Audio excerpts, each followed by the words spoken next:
느헤미야서 말씀을 이렇게 묵상하고 계속 읽으면서 보니까요, 느헤미야서가 무슨 말씀인가? 어떤 분들은 그래요. 이 말씀은 성벽 재건의 말씀이다. 맞아요. 그 내용이 느헤미야서의 말씀이에요. 어떤 분들은 이거는 리더십에 대한 말씀이다. 느헤미야 리더십이 대단하다. 하나님들이 리더는 이래야 된다라고 주신 말씀이다. 또 말씀하세요. 그것도 과언이 아니에요. 왜냐하면 엄청난 리더십을 발휘해서 기적을 일궈내는 사람이 느헤미야입니다. 그런데 그 전에 가장 많이 반복되는 내용이 이 말씀에서 무엇일까 곰곰이 생각하면서 찾아보니까 기도더라고요. 기도. 느헤미야서는요, 기도에 대한 말씀이었어요. 이거를 놓치면 안 될 것 같아요. 그래서 오늘 우리 성도님들과 읽은 말씀 1장 말씀이지 않습니까? 1장의 핵심되는 내용이 5절부터 11절까지 여호와 앞에, 하늘의 크신 하나님 앞에 드려지는 기도로 시작하고 있어요. 중간중간에 계속 기도가 나와요. 그리고 3장 같은 경우는 보니까 이 성벽 재건에 들어간 성도들의 이름들이 나와요. 성도들의 이름이니까 거기는 기도 내용이 없어요. 그냥 누가 어디서 했고 그 다음에 누가 어디서 했고 그 다음에 누가 어디서 했고 42번 정도를 거쳐서 그렇게 나오더라고요. 그거를 지나서는 또 다시 기도가 계속 반복돼요. 엄청나죠? 그리고 결국에는 시작을 기도로 시작한 이 느헤미야의 말씀이 어떻게 마무리하냐 하면 13장 마지막 절에 가서 기도로 또 마무리해요. 기도로 시작, 기도로 마무리. 그러면서 세보니까요, 느헤미야서에 한 12번 정도 기도한 내용들이 있어요. 기도한 내용들. 그러면서 우리에게 외치고 있는 거죠. 기도를 해야 되는데 왜 기도를 해야 되는지 우리가 이거를 캐치를 해야 되는 그러한 어메이징한 내용이 느헤미야서의 내용이죠. 그런데 질문이 이거죠. 왜 느헤미야가 기도를 그렇게 많이 했었어야 됐을까? 훌륭한 사람이니까 그랬겠죠. 당연히 그런데 도대체 어떤 일이 그를 기도하게 만들었나? 우리가 요거를 좀 배경을 좀 봐야 될 필요가 있어요. 지난 생수 예배 때, 수요 예배 때 제가 이 개요를 해가지고 좀 말씀을 전했는데 혹시 조금 더 깊이 있고 조금 더 커버하기를 원하시면은 우리 생수 예배 그 예배를 한번 보시면은 유튜브에서 보시면은 도움이 될 것 같아요. 어떤 일이 있었냐면은요. 이제 역사를 거슬러 가면은 유다가 하나님의 백성이죠. 유다가 바벨론에게 점령을 당해요. 나라가 망해버리는 거죠. 그래서 나라가 없어져 버리고 포로로 다 끌려가요. 다 끌려가는 일이. 그 내용이 레위기서 25장 11절에 보니까 일어나기 전에 하나님께서 레위기서란다. 죄송합니다. 예레미야 선지자를 통해서 예언을 하셨어요. 이런 일이 있을 건데 너희는 거기 가서 바벨론에게 70년 동안 잡혀 있을 거야. 포로가 될 거야. 그런 말씀을 하세요. 그런가 하면 또 다른 예언이 이사야서 45장 11절에 나와요. 근데 그 내용은 무슨 내용이냐 하면은 정확하시죠. 하나님이 고레스라는 이름을 가진 사람이 나타날 텐데 그가 와서 포로가 됐던 나의 백성들을 자유롭게 할 것이다 라고 예언이 나와요. 고레스가 누구냐 하면은 페르시아의 왕이었어요. 성경에서는 바사라고 말하는데 페르시아의 왕이 고레스였어요. 근데 그 말씀이 이사야서 45장에서 예언한 거는 이 사건이 일어나기 150년 전에 미리 예언하신 거예요.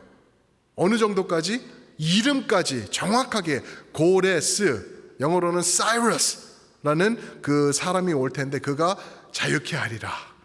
그래서 바벨론에게 끌려갔던 하나님의 백성들이 70년 동안 포로 생활을 한 다음에 이제는 자유를 얻고 고레스 왕을 통하여서 이제 귀환을 하게 됩니다. 돌아오게 되는 거죠. 돌아오면서 보니까 하나님의 성전이 다 무너져 있는 거예요. 그리고 70년이 지나는 동안 사람들이 하나님의 말씀을 따라 살지 못했어요. 그래서 성전을 재건하고 말씀을 재건하는 내용이 에스라서에 나오고 있어요. 근데 그 다음에 에스라, 느헤미야, 에스더 나오잖아요. 느헤미야서에서는 이제 무너졌던 성벽을 다시 재건하는 내용이에요. 느헤미야가 성벽을 재건해요. 성벽, 오늘 말씀 보니까 4절에 보니까 그가 성벽이 아직도 무너져 있다라는 소리를 듣고, 이게 그러면 얼마나 오랫동안 무너졌냐 하면은요, 94년 또는 100년 정도 무너져 있는 상태였어요. 성전을 잘 만들었는데, 예루살렘 성전을 다시 재건했는데 그 성전을 지키고 있는 그 성벽이 100년 정도 허물어진 상태로 있는 거예요. 성벽이 뭐가 그렇게 중요할까 우리가 생각할 수 있죠. 성벽이 진짜 중요한 거예요. 왜냐하면은 성벽이 굳건하게 서 있는 것은 여기는 능력의 왕이 다스리는 곳이구나라는 그러한 내용이 있는 거예요. 근데 성벽이 와르르르 무너져 있어요. 나중에 보면 보시겠지만 당나귀 한 마리가 지나갈 수 없는 지역도 있었어요. 무너져가지고. 이것은 이 성, 예루살렘 성을 대표하는 여호와 하나님이 무능한 하나님이다라고 세상에 외치는 그러한 내용이었던 거죠. 그것을 깨닫고 있던 느헤미야가 억장이 무너진 거예요. 그래서 울기 시작한 거예요. 말도 안 돼요. 이거는 어떻게 100년까지 이럴 수가 있냐고요. 그러면서 그가 시작하는 것이 있어요. 정말 위대한 일을 시작하죠. 물론 성벽을 재건하는 것은 정말 귀한 일이었어요. 어떻게 보면은 하나님의 영광을 위해서 더 일찍 했었어야 되는 일이기도 해요. 그런데 성벽을 재건하는 것보다 더 위대한 일이 있어요. 그게 오늘 제목에서 제가 말씀드린 것처럼 그 가장 위대한 일이 무엇인가? 답이 뭐냐면은요, 기도입니다. 기도가 인간이 할 수 있는 일들 중에서 가장 으뜸되는 가장 위대한 일이라는 것. 목사님 뭐 그렇게 위대합니까? 그게 기도 뭐 하면 되고 뭐 깜빡하면 못하고 식사할 때 하루에 3번 기도하는데 뭐가 그렇게 기도가 중요합니까? 그리고 또 어떤 분들은 그럴 거예요. 나는 요즘 기도가 너무 힘들어. 거의 없습니다. 근데 이게 교회의 추세예요. 기도가 거의 없어졌죠, 교회들에서. 그래서 한국 교회 하면은 기도의 교회예요. 이거는 미국이 인정하던 거예요. 한국이 어떻게 그렇게 엄청난 부흥을 경험할 수 있었을까? 다른 거 다 없어요. 기도였어요. 기도. 새벽 기도, 금식 기도, 철야 기도 이러면서 대한민국이 세워져 나간 거예요. 그런데 이제는 철야 기도하자 그러면 안 모인대요. 그런데 모여서 우리가 공부하자, 성경 배우자, 성경 지식, 성경 대학 이런 거 하면은 모이고 그런데요. 참 이상하죠? 기도가 없어졌어요. 우리가 깨달아야 될 것. 교회가 기도가 없어지면 그 순간부터 교회는 파워를 잃게 돼 있습니다. 그래서 우리는 교회에서 기도를 회복해야 돼요. 가장 위대한 일이기 때문에. 뭐가 그렇게 위대한가? 보세요. 기도가 위대한 이유는 우리처럼 부족한 인간이 완전한 하나님과 하나가 되는 그 역사가 기도를 통해서 일어나는 거예요. 히브리서 4장에서는 또 그렇게 말씀하시죠. 우리가 기도할 때 우리는 은혜의 보좌를 흔드는 거다. 하나님의 보좌를 붙잡고 우리가 하나님 응답하여 주옵소서 하면서 천국을 우리가 붙잡고 흔들고 이 땅에다 임하도록 역사하는 게 기도기 때문에 가장 위대한 일이죠. 로마서 8장에서는 뭐라 그러죠? 우리가 기도할 때 하나님의 영이신 성령께서 우리를 도우신다. 하나님의 역사를 우리 기도를 통해서 이 땅에 이루어 나가신다라고 말씀하고 있는 것입니다. 그래서 이 비밀을 알았던 느헤미야, 오늘 말씀 보니까 기도를 해요. 기도를 1장의 거의 모든 내용이 반 이상 되는 내용이 그의 기도 내용입니다. 도대체 느헤미야가 알고 있던 그 기도의 비밀은 무엇인가? 그가 실행했고 그가 붙잡았던 기도는 어떤 기도인가? 우리가 그거를 오늘 깨닫기 원해요. 보면서 이런 모습으로 기도하는 거구나. 우리도 깨닫고 하나님 앞에 달려나가면서 기도를 회복하는 여러분들 되시길 주님의 이름으로 축원드립니다. 아멘. 기도, 느헤미야의 기도 어떤 기도인가? 첫 번째, 하나님 중심의 기도였다라는 것. 하나님 중심의 기도. 자기 중심이 아니었어요. 하나님 중심의 기도. 이 말은 느헤미야가 하나님이 어떤 분이신지 정확하게 인지하고 또 인정하고 있었다라는 거예요. 그러면서 기도를 어떻게 시작하는지 5절이 말해주는데 5절을 한번 보시면은 몇 가지로 얘기를 하고 있어요. 먼저 5절을 보면은 이르되 하늘의 하나님 여호와 크고 두려우신 하나님이여 주를 사랑하고 주의 계명을 지키는 자에게 언약을 지키시며 긍휼을 베푸시는 주여 간구하나이다. 이 5절 자체만 가지고 저희가 공부를 아주 깊이 있게 할 수 있을 것 같아요. 근데 이 내용을 보면 하나님이 도대체 어떠신 분인지 조목조목 얘기를 하고 있는데 한 적어도 5가지는 되는 것 같아요. 하늘의 하나님 여호와 크고 두려우신 하나님, 언약의 하나님, 긍휼의 하나님, 하나님의 위대하심을 먼저 인정하고 있죠. 하늘의 하나님이래요. 그러면서 하는 말이 그래서 하나님은 여호와라고 말하고 있어요. 성경에서 말하는 여호와는요 언약의 하나님을 말하고 있어요. 영어로는 The Lord, 주님 이렇게 번역이 되어 있어요. 무슨 말이죠? 누가 나의 주님이 된다는 건 나의 주인이 된다는 얘기예요. 그 크신 하나님이 크시기 때문에 완전하시기 때문에 나의 하나님이 되신다. 그래서 그분을 대할 때 어떻게 말하죠? 크고 두려우신 하나님. 이분은 내가 쉽게 생각할 수 없는 전지전능하신 창조주 하나님이다 고백하고 있는 거예요. 그런데 그 창조주 두려우신 크신 하나님 앞에 나갈 때 담대하게 나가는 게 왜 그러냐 하면은 언약의 하나님이래요. 그리고 그 하나님이 언약의 백성들 앞에서는 긍휼로 임하신대요. 죽이지 않는다는 거예요. 하나님 앞에 잘못 나가면 죽었거든요. 그런데 하나님은 언약을 지키시며 긍휼로 우리를 받아주시는 하나님이다라고 얘기를 하는, 먼저 하나님을 정확하게 인정하는 하나님 중심의 기도를 느헤미야가 하고 있는 거예요. 그런데 이 느헤미야의 기도가 정말 대단한 것 같아요. 왜 그러냐 하면은 이런저런 신학적으로도 완벽하고 하나님을 인정하는 이러한 기도이기 때문에 그런데 인간적으로 볼 때 우리의 시야로 볼 때 이 느헤미야의 기도가 어메이징한 이유는 뭐냐 하면은 1절에 나와 있어요. 1절에 이 사람이 누군지 말해주고 있거든요. 1절에서는요 하가랴의 아들 느헤미야의 말이다. 그러면서 아닥사스다 왕 제20년 기슬르월에 내가 수산궁에 있었는데, 아닥사스다 왕이 누구죠? 페르시아의 왕이에요. 그 무적의 바벨론을 이겨버린 그 왕들의 이제 자손이죠. 엄청난 무시무시한 왕이에요.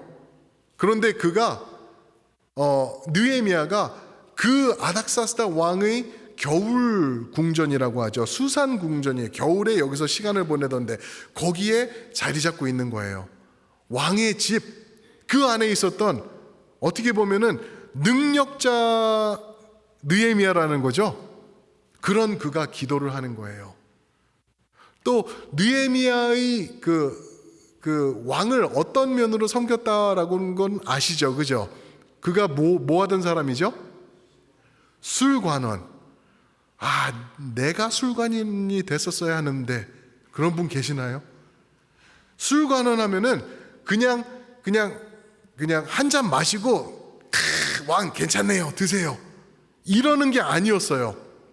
술관원은 왕의 최측근이었어요. 왕이 제일 믿을 수 있는 사람. 그래서 그 요셉 이야기 기억나시나요? 요셉이 이제 누명을 쓰고 감옥에 들어갔을 때 빵 굽는 관원과 누구를 만나죠? 술관원을 만나요. 그 술관원이 똑같은 말이에요. 빵 굽는 사람과 술관원은 그 왕이 가장 신뢰하는 사람. 왜냐하면 그때 전쟁에 나가서 죽는 일도 있었지만 독살로 죽어나가는 왕들이 많았대요. 고대 시대 때. 그래서 왕이 뭐를 먹고 무엇을 마시는가가 너무 중요했기 때문에 그거를 내가 신뢰하는 사람에게만 맡긴 거예요. 그 사람이 느헤미야였어요. 전 재밌었을 것 같아요. 느헤미야가 그러지는 못했지만 그랬으면 어땠을까? 이렇게 술을 받았는데 왕이 이제 보고 있는 거죠. 앞에서 저 인간이 죽을까 안 죽을까 딱 마신 다음에 그냥 얼마나 놀랐을까 왕이. 그죠? 느헤미야가 그런 위치에 있었어요. 누구도 느헤미야를 가까이 할 수 없는, 함부로 할 수 없는 그러한 역할을 감당하던 사람이 느헤미야예요. 왕이 100% 신뢰하던, 그래서 똑똑하고 지혜롭고 검술도 알고 능력도 있고, 그리고 어느 누구에게도 뇌물 받거나 이러면서 이렇게 되지 않을 완전하고 반듯한 사람, 바로 느헤미야였던 거죠. 그런데 이 사람이 하나님 앞에 기도한 거예요. 그거 아시나요? 사람이 잘 나가면은요, 하나님이 안 보이는 거 아세요? 그래서 내가 내 삶 가운데 어려움이 있다라는 것 어떻게 보면은 감사할 거예요. 그러면서 하나님 찾게 되거든요. 우리 성도님들이 아실 거예요. 내 삶이 편하고 문제가 없고 일이 잘 되고 가만히 있는데 돈이 벌려지고 그러면요, 하나님 안 찾아요, 우리가. 느헤미야가 그런 자리에 있었던 사람인데 하나님 앞에 벌벌 떨면서 기도하면서 눈물 흘리면서 나갔던 사람, 멋있지 않나요?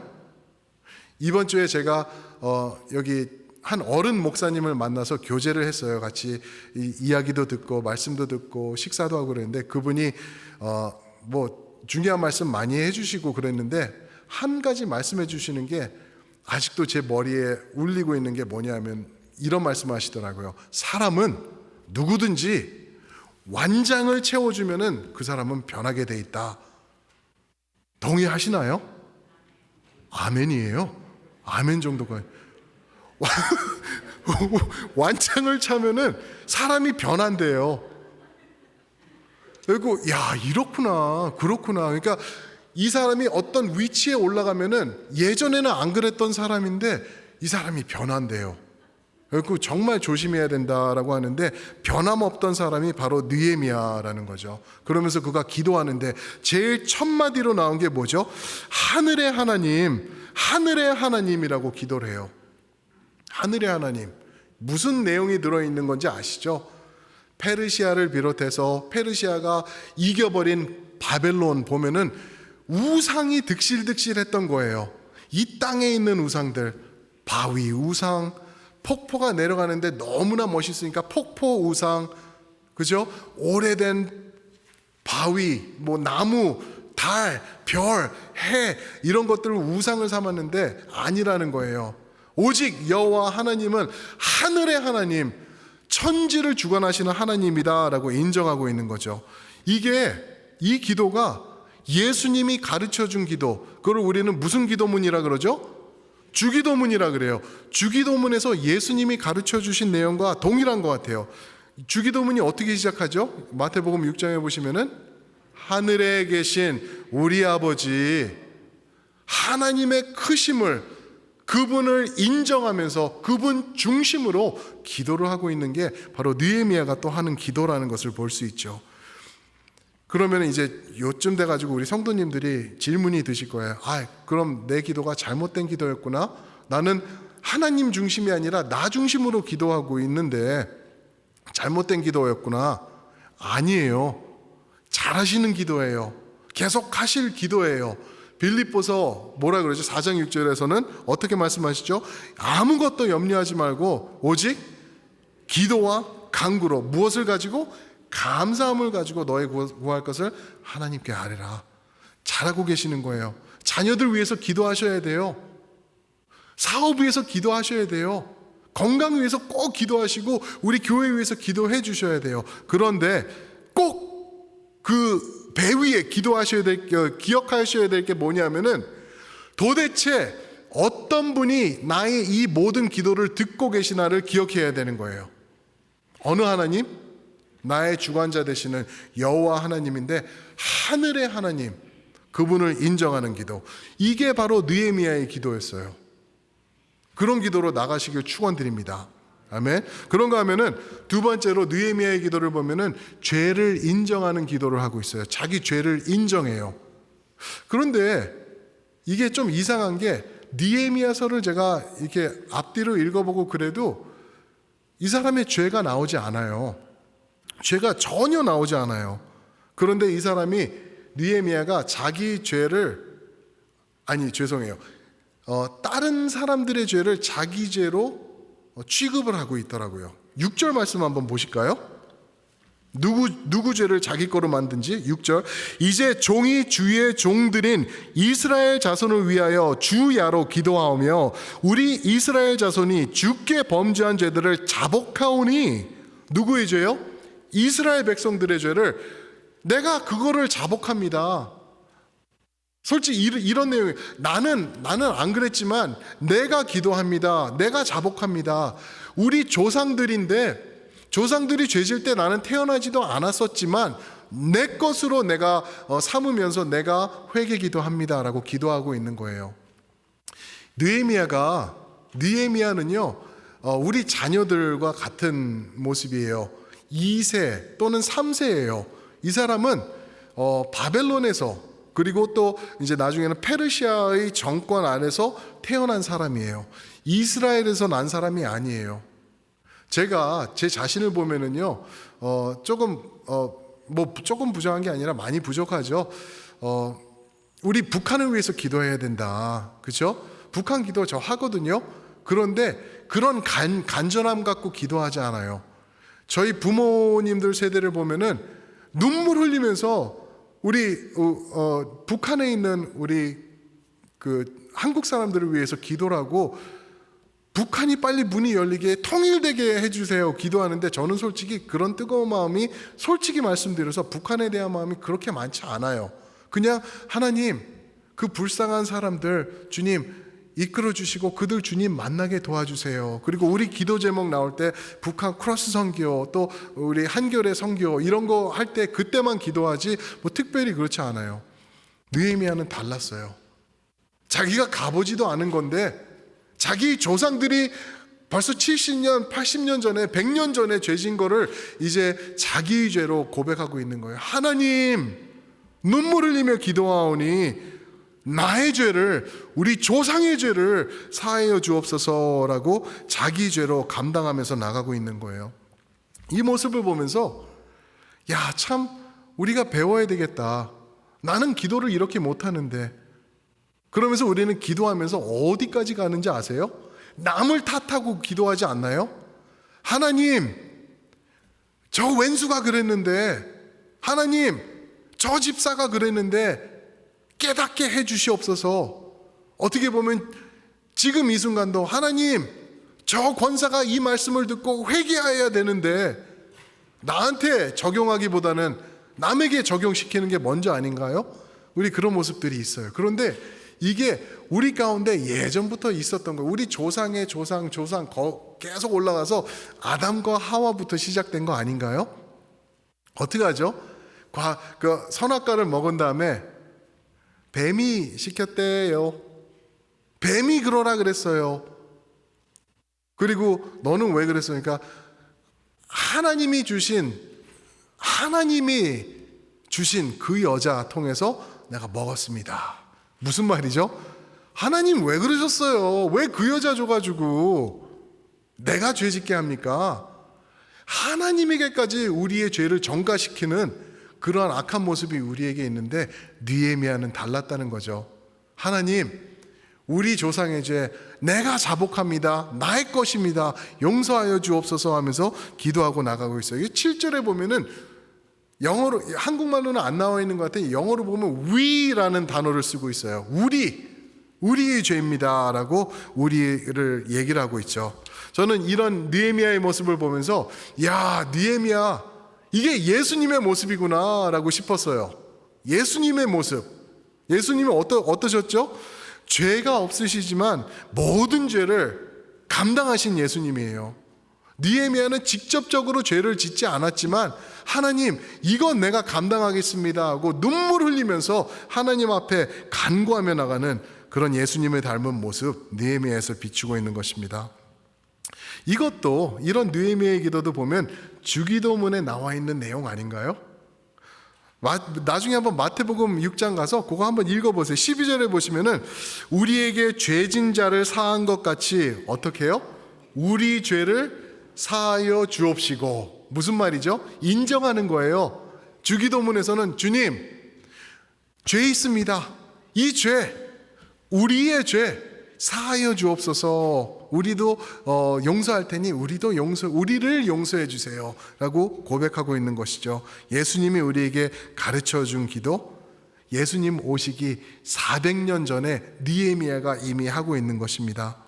그렇게 기도하실 때 나의 죄를, 또 우리의 죄를 내가 짊어지고 하나님 앞에 나아갈 때, 그런 상한 마음으로 나가실 때 하나님이 그 사람 외면치 않으신다는 거예요. 하나님이 받아주시고 들어주시고 우리를 이끌어주시고 불쌍히 여겨주신다는 거죠. 이런 기도를요, 6절 말씀 보시니까 언제 했다고요? 이제 주의 종들인 이스라엘 자손을 위하여 언제요? 주야로, 밤낮으로 기도했대요. 밤낮으로 기도했대요. 그런데 이게 얼마 동안 또 했냐고 이거를 보니까 4절에 보시면 또 그 내용이 나와 있는데요. 4절 보세요. 내가 이 말을 듣고 앉아서, 무슨 말이죠? 성벽이 아직도 무너져 있다는 소리를 듣고 앉아서 수일 동안 슬퍼하며 하늘의 하나님 앞에 금식했다. 수일, 도대체 며칠일까? 저희는 하나로 예배 그리고 브리지 예배를 놔두고 우리가 한 달 동안 릴레이 금식을 했어요. 그죠? 한 달 동안 제가 말을 하는데 그 만났던 목사님하고 만나서 얘기를 하는데 한 달 우리 성도님들 금식했어요. 그러니까 놀라시는 거예요. 아니 나도 40일 기도를 금식을 못했는데, 거기서 성도님들이 죄송해요, 쏘리, 제가 1.5세라 가지고 돌아가면서 한 끼씩 릴레이, 그러니까 그러시더라고요. 그 재밌었어요. 그런데 이 사람은, 이 느헤미야는 수일 동안 기도했대요. 금식하면서 또 기도했대요. 근데 이게 수일이 며칠일까 궁금해서 보니까 1절에 보니까 제왕 20년 기슬르월에라고 말하고 있어요. 기슬르월. 기슬르월은요 11월 중순이에요. 우리로 따지면 11월 중순, 겨울. 그래서 수산, 이 겨울 궁전에 있는 거죠. 그런데 2장 1절에 가서 보시면은 니산 월에 왕 앞에 섰다라고 말하고 있어요. 니산, 토요다, 니산, 이런 니산 아니라 여기서 말하는 니산은 3월 중순을 말하고 있어요. 3월 중순. 자, 그럼 11월 중순부터 3월 중순이면 몇 개월일까요? 4개월입니다. 4개월을 이 사람이 하나님 앞에 나와서 수일 동안 금식하며 주야로 기도하고 있는 거예요. 이게 무슨 말씀이죠? 기도는 우리가 한 번 하고 땡 하는 게 기도가 아니다. 기도는 밥 먹을 때 내가 하나님 맛있는 음식 주셔서 감사합니다, 잘 먹겠습니다, 아멘, 그게 기도가 아니라는 거예요. 기도는 끝없이 끊임없이 지속해서 드리는 게 기도라 우리가 깨달아야 되는 것입니다. 성도들이기 때문에. 제가 한번 아주 심각한 질문을 한번 드려볼게요. 이게 오늘 말씀 기억 못하시면 이거 기억하시면 돼요. 좀 심각한 거 제가 말씀을 드릴게요. 우리 사랑하는 성도 여러분, 여러분들 구원 받으셨나요? 아멘. 그죠? 사랑하는 성도 여러분, 구원 받으셨습니까? 아멘. 아멘. 구원 받으신 거 축하드립니다. 인생이 바뀐 거예요. 영원히 바뀐 거예요. 그거 천국 가신다는 말씀이거든요. 그런데 어떻게 확신할 수 있나? 그 구원 어떻게 내가 받은 거 확신할 수 있나? 구원받는 것 당연해요. 어떻게 받는지 우리 알아요. 예수 그리스도를 믿고 그분의 십자가의 역사를 믿고 나를 위해서 죽으시고 부활하신 예수님을 믿으면 천국 갑니다. 그런데 그 믿음이 고 예수님을 영접할 때 한 번만 하고 땡이라면 그거는 구원과 무관하다는 거예요. 그거 구원 아니에요. 하나님이 원하시는 구원은 끝없이 신뢰하며 하나님과 동행하는 그것이 구원이라는 거예요. 그런데 보세요. 많은 사람들이 예수 믿었으니까 나 천국 가 그러면서 신앙생활도 안 하고 예배생활도 없고 하나님과는 무관하고 그래요. 과연 예수님께서 십자가에서 죽으신 거 내가 믿고, 맞아요, 그거 성경에 그렇게 써 있으니까 그게 시작이에요. 그런데 그거로 끝난다면은 저는 아니라고 생각이 돼요.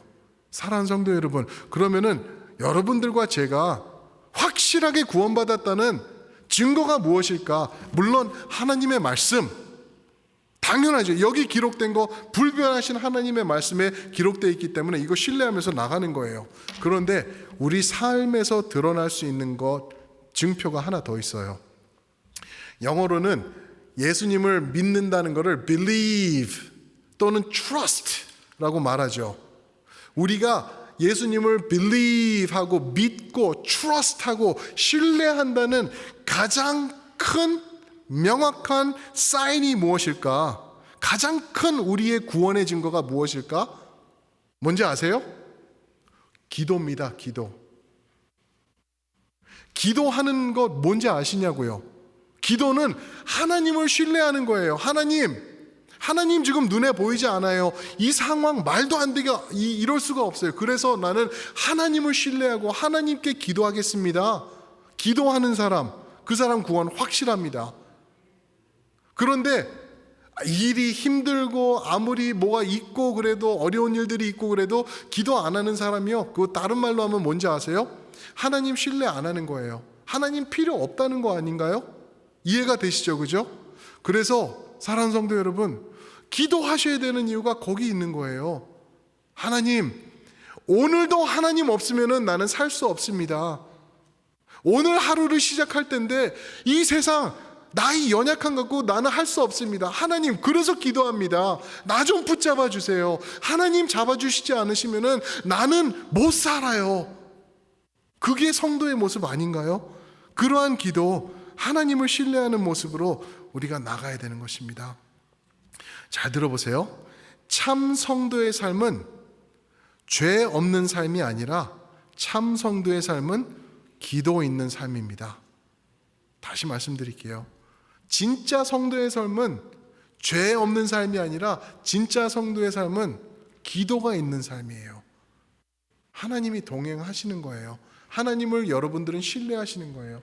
기도를 회복하시면서 주님 앞으로 나가시길 축원합니다. 아멘. 그런가 하면은 느헤미야를 통해서 또 보는 내용 중에 하나는 그가 어떤 기도를 했냐 하면은요, 말씀을 기억하는 기도를 했어요. 이게 세 번째 포인트입니다. 말씀을 기억하는 기도. 느헤미야는 모세가 명령한 내용들이 있었어요. 신명기, 특히 신명기서에서 나오는 내용을 7절, 8절, 9절에서 반복하면서 얘기를 해주는데, 여기 8절 말씀은 신명기 28장에서 나오고 9절 말씀은 신명기 30장, 그리고 또 12장, 그리고 10절 말씀은 신명기 9장에서 또 이렇게 나오는 말씀으로 들어가고 있어요. 말씀을 기억하면서 기도했어요. 그 7절 말씀 보시면은 모세에게 명령한 것, 계명한 것, 율례, 규례 이렇게 얘기를 하고 있죠. 이게 뭐죠? 모세의 명령, 계명, 율례, 규례, 이거를 하나로 통틀어서 보시면은 언약이에요. 언약. 하나님의 말씀, 언약. 신약, 구약하는 언약. 언약을 말하고 있는 거예요. 언약을 붙잡고 기도하고 있어요. 그런데 그 언약에서 말씀하신 게 8절에 보니까 너희가 범죄하면 흩을 거야. 너희를 흩어버릴 거야. 그런데 너희가 회개하고 계명 지키면서 나 앞에 다시 나오면 9절, 내가 너희를 땅 끝에 있더라도 돌아오게 할 거야 라고 말하고 있습니다. 5절 말씀 한번 보실까요? 5절 말씀 보시면은 이렇게 말씀하고 있죠. 이르되 하늘의 하나님 여호와 크고 두려우신 하나님이여, 주를 사랑하고 주의 계명을 지키는 자에게는 무엇을 지키시며 언약을 지키시며 긍휼을 베푸시는 주여. 언약을 지키시는 하나님이라는 거예요. 언약의 하나님. 말씀을 기억하는 기도가 그래서 중요한 거예요. 우리가 언약 지키지 않거든요. 하나님 싫다 그러고 도망가요. 매일 그래요. 그런 범죄를. 사람들이 그러면서 떠났을 때 하나님이 어떻게 하시죠? 결국에는 직접 오세요. 아들 예수 그리스도의 모습으로. 왜요? 언약을 성취하시기 위하여서. 예전에 했던 방법, 사람들이 안 듣고 계속 죄를 번복하고 계속 오니까 결국에는 최선의 수단인 아들 예수 그리스도를 보내셔서 언약을 세우시는 거죠. 언약은 하나님에게 있어서 목숨보다 중요한 거예요. 그래서 언약을 이루시기 위해서 죽으신 거예요. 그리고 살아나신 거예요. 그러니까 여러분들과 제가 언약을 붙들고 기도한다면은 그 기도 자체가 능력의 기도가 된다는 것입니다. 하나님 말씀하셨죠. 너와 내 집이 구원받을 거라고 말씀하신 건 내가 믿습니다. 그러면서 우리 하나님을 떠난 자녀들 위해서 기도하는 거예요. 하나님 약속하셨죠. 눈동자같이 지켜주신다고. 이 힘든 상황에서 나 몸이 약한데 하나님 지켜주실 걸 믿습니다. 언약의 능력을 붙잡고 기도하시길 축원합니다. 기도할 때 성경에 보니까 중언부언하지 말라는 말이 있어요. 그렇죠? 중언부언이 무엇일까? 중언부언의 기도가 뭐냐면은 결국엔 뭐 이런 거 저런 거 될 수 있겠지만 내 생각대로 내 뜻대로 하나님과 무관한 기도하는 게 중언부언의 기도일 거예요. 그러면은 중언부언의 기도가 아닌 기도는 무엇일까? 그거는 하나님의 말씀을 붙잡고 하는 기도. 하나님의 말씀 안에 거하면서 올려드리는 기도.